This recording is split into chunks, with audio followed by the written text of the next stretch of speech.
নমস্কার, দেখছেন কলকাতা টিভি। আপনাদের সঙ্গে রয়েছে আমি অভিক। শুরু করছি গুড মর্নিং কলকাতা। অভিকের সঙ্গে রয়েছে আমি অনন্যা। আর এই মুহূর্তে যে খবরের দিকে নজর রাখবো, তেলের ট্যাঙ্কার উল্টে দুর্ঘটনা। বিপত্তিতে নিত্যযাত্রীরা, সেন্ট্রাল এভিনিউ সম্পূর্ণভাবে বন্ধ, চালক সেও মৃত। ঘটনাস্থলে 10টি ইঞ্জিন ইতিমধ্যেই এসে উপস্থিত হয়েছে। তেলের ট্যাঙ্কার উল্টে বিপত্তি, একটি বাড়িতে গিয়ে ধাক্কা মারে এই তেলের ট্যাঙ্কার, মৃত গাড়ির চালক।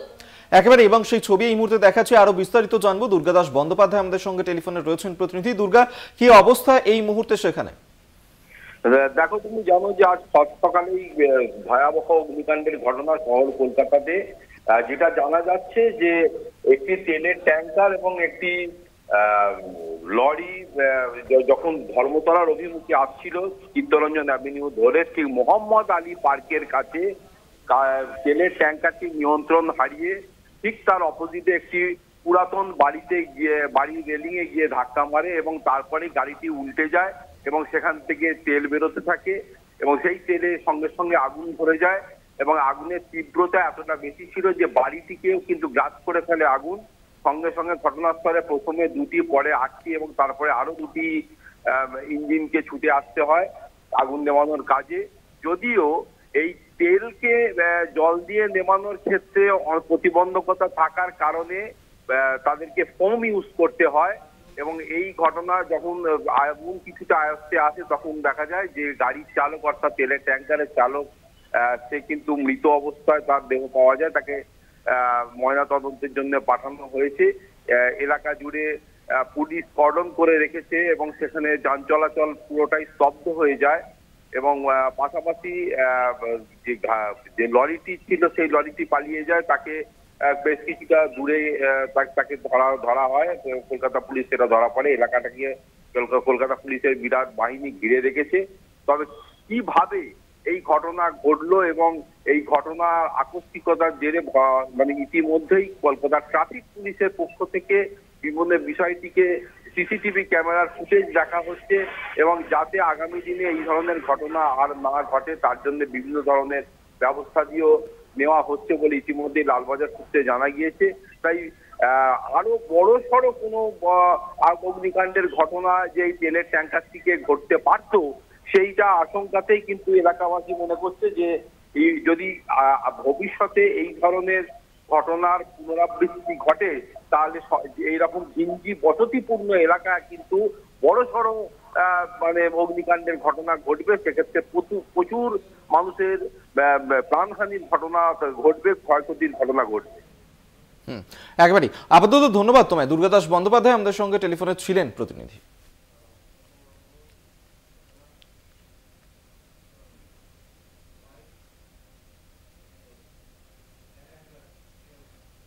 এরপর যে খবরে নজর রাখবো, ইডির বিরোধিতার আবেদন খারিজ। নিজের স্পেশাল নলেজ পিএমএলএ অভিযুক্ত আদালতে নিজেই পেশ করতে পারেন। কৌস্তুভ রায়ের দাবিতে আপাতত সম্মতি বিশেষ সিবিআই আদালতের। সত্যমেব জয়তে, সত্যের জয় হয়, সত্যের জয় হয়, সত্যের জয় হয়।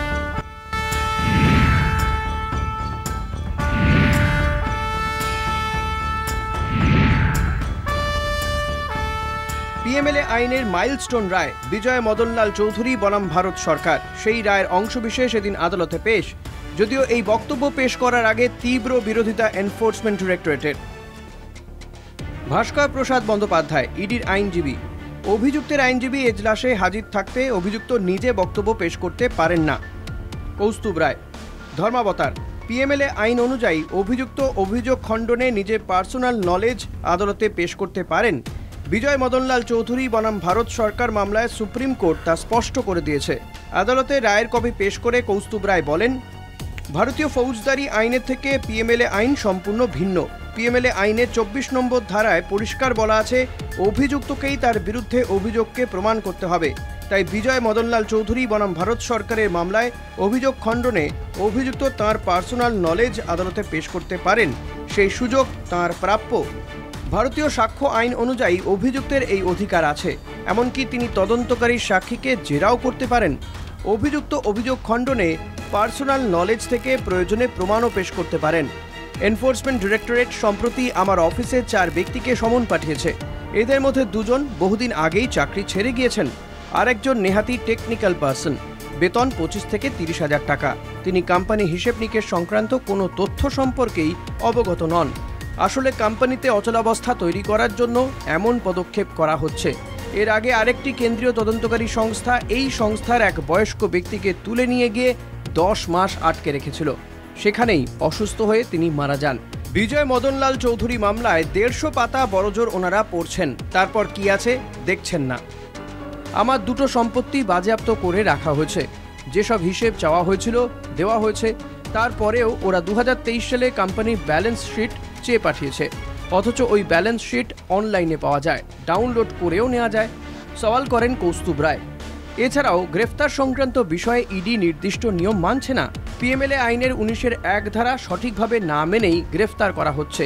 এইভাবে আমাদের প্রতিষ্ঠানের বহু ব্যক্তিকে গ্রেফতার করা হয়েছে। প্রশান্ত মুখোপাধ্যায়, বিচারক। যদি নিয়ম না মেনে গ্রেফতার করা হয়, সেক্ষেত্রে আদালতে পেশ করার সময় আমি নিশ্চয়ই সেই বিষয়টি খতিয়ে দেখব।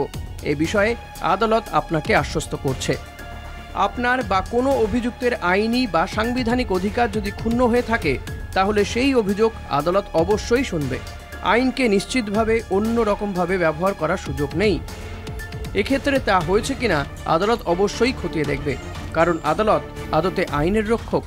আমার ভরসা ছিল বিচার ব্যবস্থার প্রতি, আমার ভরসা আছে আইনের দেবী, যার চোখ বন্ধ এবং হাতে দাঁড়িপাল্লা আছে, এবং অশোক স্তম্ভ যেখানে লেখা আছে সত্যমেব জয়তে, সত্যের জয় হবে। আদালতের নির্দেশ পরবর্তী শুনানির দিন কৌস্তুভ রায়ের আবেদনের প্রেক্ষিতে ইডিকে তাদের বক্তব্য লিখিতভাবে জানাতে হবে। তারপরেই আদালত কৌস্তুভ রায়ের এই আবেদনের শুনানি গ্রহণ করবেন। কলকাতা টিভি। এখন সময় একটা ছোট্ট বিরতির। ফিরছি বিরতির পর, সঙ্গে থাকুন। গুড মর্নিং কলকাতা নিয়ে ফিরে এলাম বিরতির পর। মোদি জমানায় বিদ্বেষ ভাষণে এগিয়ে বিজেপি শাসিত রাজ্যগুলি। ওয়াশিংটনের এক বেসরকারি সংস্থায় করা সমীক্ষায় এই তথ্য উঠে এসেছে। ভারতে সামগ্রিকভাবে বিদ্বেষ ভাষণের ঘটনা দ্রুত বেড়ে চলেছে বলেও ওই সমীক্ষায় দাবি করা হয়েছে। সংখ্যালঘুদের উদ্দেশ্যে ঘৃণা উস্কে দিতে বিদ্বেষ ভাষণের ঘটনা দিনকে দিন বেড়ে চলেছে। কেন্দ্রে নরেন্দ্র মোদীর সরকার বিপুল সংখ্যাগরিষ্ঠতা নিয়ে ক্ষমতায় বসার পর থেকেই শাসকের পৃষ্ঠপোষকতায় রাজনৈতিক ও সামাজিক অনুষ্ঠানের মঞ্চ থেকে বিদ্বেষ ভাষণ ছড়ানো হচ্ছে।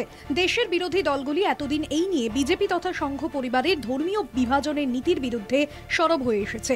ওয়াশিংটনের এক বেসরকারি মার্কিনী সংস্থা ভারতে বেড়ে চলা বিদ্বেষ ভাষণের ঘটনাবলী নিয়ে সমীক্ষা চালায়। ইন্ডিয়া হেট ল্যাব নামে ওই সমীক্ষা রিপোর্টে বস্তুত বিরোধীদের দাবিকেই মান্যতা দিয়েছে। ওই রিপোর্ট অনুসারে 2023 সালে সারা দেশে 668টি বিদ্বেষ ভাষণের ঘটনা ঘটেছে। ওই বছরের প্রথম 6 মাসে 255 ও পরের 6 মাসে 413টি ঘটনা সরকারি স্তরে নথিভুক্ত হয়েছে। অর্থাৎ বছরের দ্বিতীয়ার্ধে ওই ধরনের ঘটনা প্রথমার্ধের তুলনায় 62% বৃদ্ধি পেয়েছে। বিদ্বেষ ভাষণের ঘটনা যেসব রাজ্যে ঘটেছে তার 75%ই রাজ্যেই শাসকের আসনে বিজেপি। ধর্মীয় বিদ্বেষ ছড়িয়ে বিভাজনের রাজনীতি করছে বিজেপি। তাদের এই দাবির স্বীকৃতি হিসেবে তৃণমূল ওই সমীক্ষা রিপোর্টকেই অস্ত্র করেছে। সমাজ মাধ্যমে এই নিয়ে মোদী বিরোধী প্রচারে সুর চড়িয়েছে বাংলার শাসক দল। ওই সমীক্ষা রিপোর্ট বলছে 668টির মধ্যে 239টি ঘটনায় দেখা গিয়েছে বক্তারা সরাসরি মুসলমান বিরোধী হিংসায় প্ররোচনা দিয়েছেন। উল্লেখ্য, কর্ণাটক, রাজস্থান, মধ্যপ্রদেশ, ছত্তিশগড়, ঝাড়খণ্ড ও তেলেঙ্গানায় বিধানসভা নির্বাচনের সময় বিদ্বেষ ভাষণের ঘটনার সংখ্যা বেড়ে গিয়েছিল। বিদ্বেষ ভাষণের ঘটনার শীর্ষে রয়েছে মহারাষ্ট্র, তারপরেই রয়েছে উত্তরপ্রদেশ, মধ্যপ্রদেশ, রাজস্থান, হরিয়ানা, উত্তরাখণ্ড, কর্ণাটক, গুজরাট, ছত্তিশগড় ও বিহার। ঘটনাচক্রে বিদ্বেষ ভাষণের ঘটনাবহুল রাজ্যের প্রথম 10-এর মধ্যে 6টি রাজ্য বিজেপি শাসিত। সংখ্যালঘু বিরোধী ঘৃণা উস্কে দেওয়া ঘটনা বৃদ্ধির নেপথ্যে সংশ্লিষ্ট রাজ্যের শাসকের যথেষ্টই ভূমিকা রয়েছে বলে মনে করা হচ্ছে। সমীক্ষায় দাবি করা হয়েছে, অবিজেপি শাসিত রাজ্যে ওই ধরনের যেসব ঘটনা ঘটেছে দেখা গিয়েছে সেখানেও বিজেপি বা সংঘ পরিবারের প্রতিনিধিরাই ঘৃণা ভাষণে অভিযুক্ত। কলকাতা টিভি। এখন সময় একটা ছোট্ট বিরতির। ফিরছি বিরতির পর, সঙ্গে থাকুন। ফিরে এলাম বিরতির পর। বিজেপির সাংসদ প্রজ্ঞা ঠাকুরকে ডেকে পাঠালো মুম্বাইয়ের বিশেষ এনআইএ কোর্ট। প্রজ্ঞা ঠাকুর 2006 সালে মালেগাঁও বিস্ফোরণ মামলায় ইউএপি এর ধারায় অভিযুক্ত। এনআইএ কোর্ট বলেছে কয়েকটি বিষয়ে প্রজ্ঞা ঠাকুরের বয়ান রেকর্ড করা হবে। মুম্বাইয়ের এনআইএ কোর্টের বিচারপতি আদালতে বলেছেন, প্রজ্ঞা ঠাকুর যদি হাজিরা না দেন সেক্ষেত্রে প্রয়োজনীয় ব্যবস্থা নিতে বাধ্য হবে আদালত। মুম্বাইয়ের এনআইএ বিশেষ আদালতের বিচারপতি AK লাহোটি এই নির্দেশ দিয়েছেন। 2006-এ মালেগাঁও বিস্ফোরণ মামলায় গ্রেপ্তার হয়ে জামিনে রয়েছেন প্রজ্ঞা ঠাকুর। এই মামলায় প্রজ্ঞা ঠাকুর সহ আরও 6 জন অভিযুক্ত। তাদের প্রত্যেকের বিরুদ্ধে ইউএপিএ ধারায় মামলা চলছে গত প্রায় 18 বছর ধরে। গত 22শে ফেব্রুয়ারি প্রজ্ঞা ঠাকুরের আদালতে হাজিরা দেওয়ার কথা ছিল। সেদিন তিনি আসতে পারবেন না বলে আবেদন করেছিলেন। সেই আবেদন মঞ্জুর করে আদালত বলেছে, এরপর না এলে প্রয়োজনীয় ব্যবস্থা নেওয়া হবে। ইউএপিএ ধারায় অভিযোগ থাকা সত্ত্বেও তাঁকে 2019-এ বিজেপি ভোপাল থেকে প্রার্থী করেছিল, জিতেও ছিলেন তিনি। 2008-এ মুম্বাইয়ে সন্ত্রাসবাদীদের গুলিতে মুম্বাই এটিএসের চিফ হেমন্ত করকরে মারা যান। হেমন্ত করকরে প্রজ্ঞা ঠাকুরকে জেরা করেছিলেন মালেগাঁও বিস্ফোরণ মামলায়। তাঁর মৃত্যুকে কর্মফল বলে মন্তব্য করে দেশ জুড়ে বিতর্ক সৃষ্টি করেছিলেন প্রজ্ঞা ঠাকুর। মালেগাঁওয়ে 2006 সালের 8ই সেপ্টেম্বর একটি মসজিদের কাছে বিস্ফোরণে মৃত্যু হয়েছিল 45 জনের। আহতের সংখ্যা ছিল 100-র বেশি। সাইকেলে বোমা রেখে গিয়েছিল দুষ্কৃতীরা। নিহত এবং আহতরা ছিলেন প্রায় সকলেই সংখ্যালঘু সম্প্রদায়ের। এই সন্ত্রাসবাদী মামলাতেই অন্যতম অভিযুক্ত বিজেপি সাংসদ প্রজ্ঞা ঠাকুর। 2019 লোকসভা ভোটের আগে গান্ধী হত্যাকারী নাথুরাম গডসেকে দেশপ্রেমিক বলে বিতর্ক সৃষ্টি করেছিলেন প্রজ্ঞা ঠাকুর। তখন নরেন্দ্র মোদী বলেছিলেন, বিজেপি এই ধরনের মন্তব্য সহ্য করবে না। যদিও তারপর প্রায় 5 বছর কেটে গিয়েছে, দল তাঁর সেই মন্তব্যের বিরুদ্ধে কোনো ব্যবস্থা নেওয়া তো দূরের কথা, প্রকাশ্যে নিন্দাও করেনি। বিশেষ আদালতে ডেকে পাঠানো নিয়ে প্রজ্ঞা ঠাকুর অবশ্য কোনো মন্তব্য করেননি। কলকাতা টিভি। রামনবমীকে কেন্দ্র করে হিংসার ঘটনায় প্রায় 1 বছর পর 16 জনকে গ্রেফতার করল এনআইএ। যাদের গ্রেফতার করা হয়েছে তারা সবাই উত্তর দিনাজপুরের বাসিন্দা।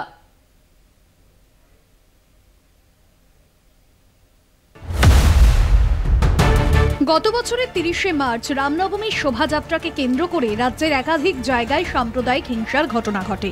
মূলত বিজেপি তথা সংঘ পরিবারের তরফেই রামনবমীর দিন অস্ত্র হাতে শোভাযাত্রা করা নিয়ে প্রশাসনের সঙ্গে বিরোধ বাধে। স্বভাবতই এই হিংসাত্মক ঘটনার জেরে রাজনৈতিক বিতর্ক মাথাচাড়া দেয়। বিজেপির বিরুদ্ধে রাজ্যের শাসক দল তৃণমূল ধর্মীয় বিদ্বেষ ছড়ানোর অভিযোগে সরব হয়। উত্তর দিনাজপুরের ডালখোলা, হাওড়ার শিবপুর ও হুগলির রিষ্টায় অশান্তি বড় আকার নিয়েছিল। সোমবার এনআইএ এক প্রেস বিবৃতি দিয়ে জানিয়েছে, ডালখোলার তাজামুল চক এলাকা থেকে গোষ্ঠী সংঘর্ষে জড়িত থাকার অভিযোগে 16 জনকে গ্রেফতার করা হয়েছে। এই গ্রেফতারে এনআইএর নিরপেক্ষতা নিয়েও প্রশ্ন উঠে গিয়েছে। এই গ্রেফতারির ঘটনায় এনআইএর ভূমিকার প্রশংসা করেছেন বিরোধী দলনেতা শুভেন্দু অধিকারী। তার আশা, এবার হাওড়া হুগলির ঘটনায় যারা জড়িত ছিল তাদের গ্রেফতারে সমর্থ হবে কেন্দ্রীয় তদন্তকারী সংস্থা। তবে এনআইএর ভূমিকা নিয়ে কেন্দ্রের শাসক দলের হয়ে পক্ষপাতিত্বের অভিযোগ তুলেছেন তৃণমূল নেতা অর্জুন সিং। তার দাবি, হাওড়ায় যেভাবে বহিরাগত সুমিত সাউ নামে এক যুবককে দিয়ে সশস্ত্র হামলা সংগঠিত করেছিল গেরুয়া বাহিনী, তা ধামাচাপা দিতে তৎপর কেন্দ্রীয় এজেন্সি। ডালখোলার ঘটনাকে ফুলিয়ে ফাঁপিয়ে দেখিয়ে গ্রেফতার করা হলেও হাওড়ার দুষ্কৃতীরা অধরা রয়ে গিয়েছে বলে ক্ষোভ প্রকাশ করেছেন অর্জুন। কলকাতা টিভি।